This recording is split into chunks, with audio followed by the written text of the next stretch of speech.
Can't get that toilet handle off? Folks, righty tighty, lefty loosey does not apply. Stay tuned. I'll show you how to cut it off.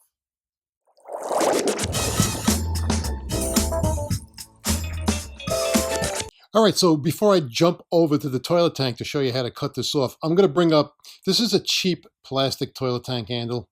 You get these anywhere. Some of the toilet manufacturers supply them with their toilets.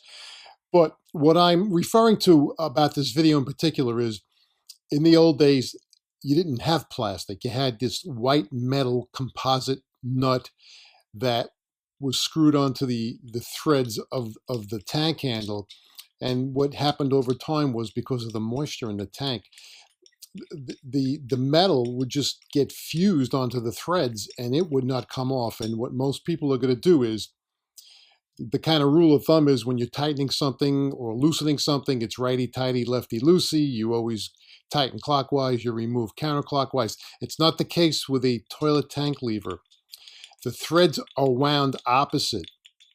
And they're wound opposite for a reason. The toilet manufacturers figured it out a long time ago that if you every time you tap the handle of the toilet and hit it, eventually it would get loose.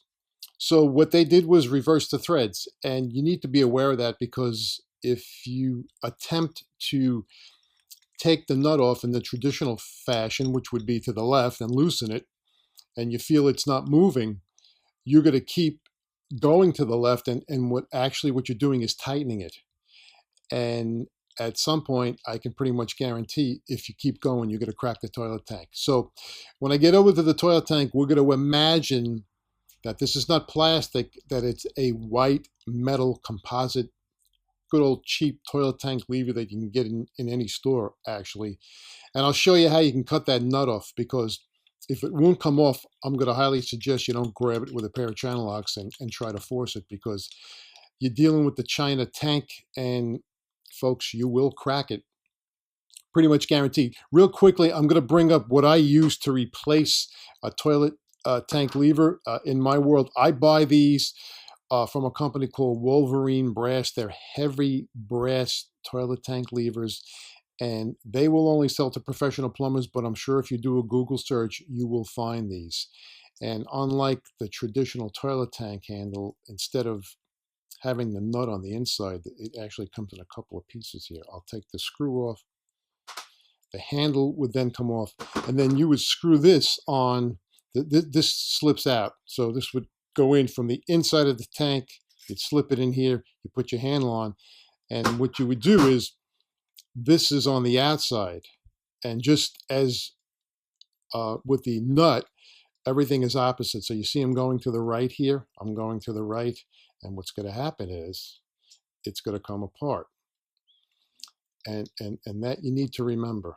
Again, these threads are wound in the opposite direction. So that came off, and then to install these, basically you'd put this gasket on here, and you have to make sure some toilet tanks, the square hole in the china is actually a little small, and you may find yourself having to file these down, take the corners off, whatever the case may be. Some toilet tanks are different. So the gasket would go on the inside of the tank, then you would screw this on. Again, this is going to go counterclockwise, just same thing you would do with the nut on a traditional tank lever. So this would go counter. Let me get this started here. Counterclockwise. So this would be on the outside of the tank. This is inside the tank. Once we get that snugged up, we want to have those threads sticking out just a touch before well, we're going to tighten it up actually to whatever the thickness the toilet tank is. Then this would go on from the inside. We'd stick that in like that. And then ultimately what would end up happening is we come and put the handle back on again. And we put our bib screw back in here, and that's it. So you would tighten this up with a Phillips screwdriver, and then you would do your normal, whatever adjusting you need to do. And that's a nice premium solid brass toilet tank handle. If you can find them, I would recommend you use these rather than something you can buy in any of the home centers. At any event, let's jump over to the toilet tank and I will show you what to do if you cannot get this nut to move in a metal toilet tank handle scenario. So sit tight and I'll meet you over at the tank.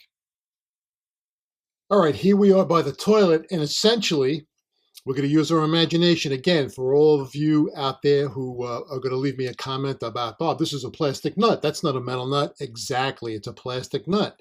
But we're going to make believe it is a metal nut because the scenario is the same. The way you cut it off is the same. So if you have this white metal, it's white, it's chalky, and it just refuses to come off, keeping in mind that the righty, tighty, lefty, loosey thing doesn't work with a toilet tank lever. The threads are wound opposite. So if you keep trying to go counterclockwise with your channel lock pliers, your open-end adjustable wrench, whatever the case may be, you will probably end up cracking the porcelain toilet tank, and then you're going to have to replace the tank or the toilet or both. So when these do not come off, and you'll know when they won't come off, what I do is I basically come in here with my Lennox little mini hacksaw. It's got very fine teeth on it.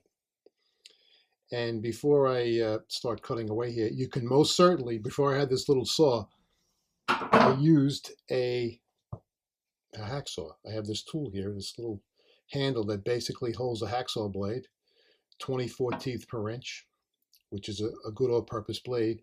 And you would come in here and you want to get it kind of like on an angle, and we can proceed to where you've got to cut and where you've got to cut. Now, if this gets in your way here, I would advocate, it's probably going to be brass.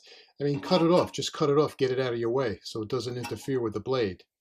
So either with this 24 teeth per inch hacksaw blade, or what I like to use is my little Lennox blade here. And what we'll do is we will proceed to cut